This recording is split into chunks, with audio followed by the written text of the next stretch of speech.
Hey guys, here we have a used 9-volt here, and if we take an alligator lead and we short the battery out, you see a little bit of a spark.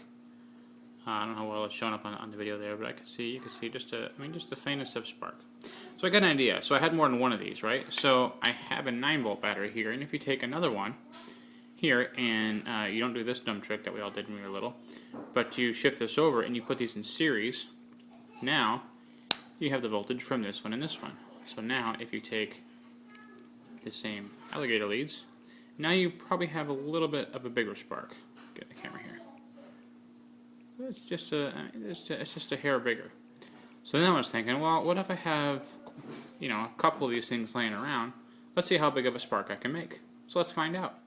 So it turns out that I had about 244 of these guys laying around. And so as you can see here, if this doesn't make you dizzy, what I've done is I just put these guys all in series.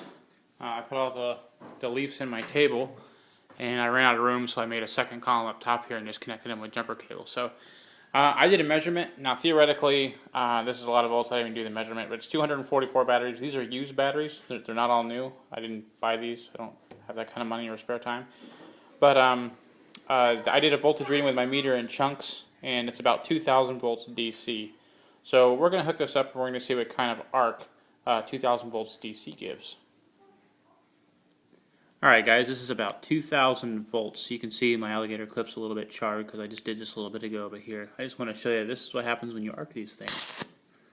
That's, it's quite a bit there. I don't know if you can see that. I'm going to back this camera up here.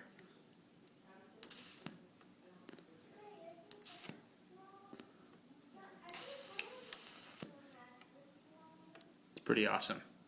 Next, we're going to blow up some components. Children, don't do this at home. Here I have an LED with a 2032 cell, and if I do this, it lights up, and it's okay. Let's see if we can get it a little bit brighter, though. This is about 3 volts. Let's try about, I don't know, let's say 2,000. Okay. Alright guys, here we have an LED, and just a regular coin cell here at 2032. When we turn it on, and we get a pretty bright LED. It's not bad. But again, let's see if we can make it brighter. Or just blow it up. Alright, now here's the same LED with about 2,000 volts up to it. That was quick.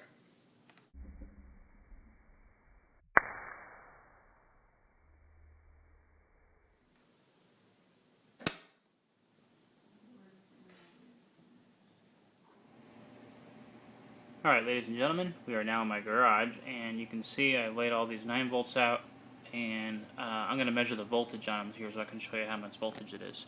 So over there I have that on the positive end of that battery, and I'm going to put this on this last battery here.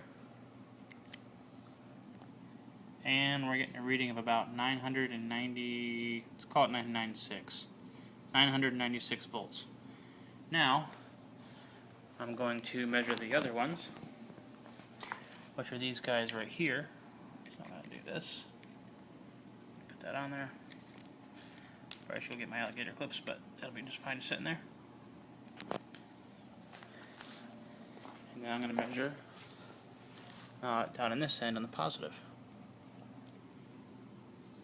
Too much. So this meter only goes up to 1,000 volts. So that's 987. That's 994. Right there. So I have 994 here.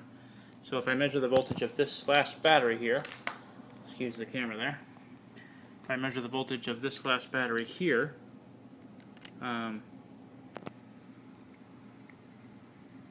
just that single battery is 8 volts.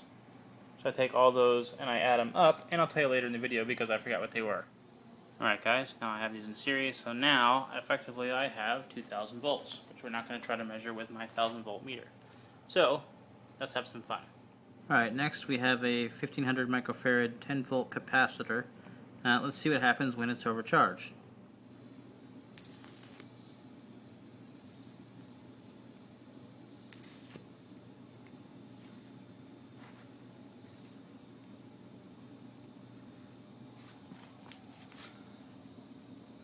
Don't know if you heard that.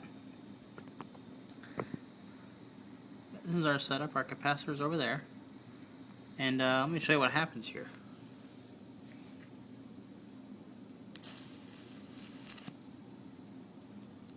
Coolness. It's called arcing and a lot of it.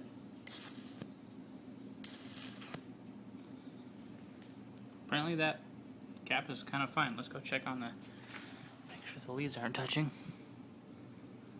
Which they are not. I am impressed.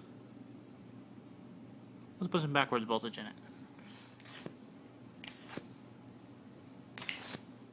I'm going to show you guys the Rice Krispie effect here. There's so much voltage it'll arc and you can hear it pop.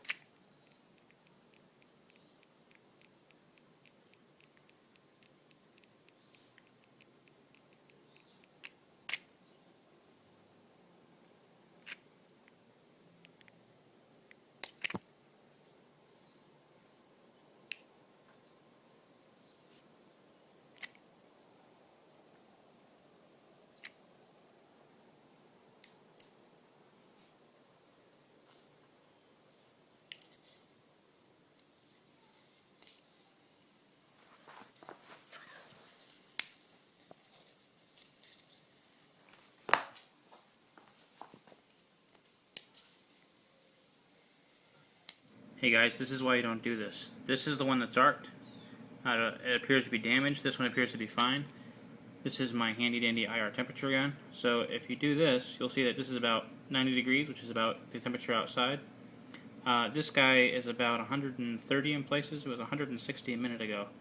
It's internally shorted. So you don't want to do this. If you like these kind of videos, look it up on YouTube. There's lots of videos, but I'm telling you there's dangers in doing this.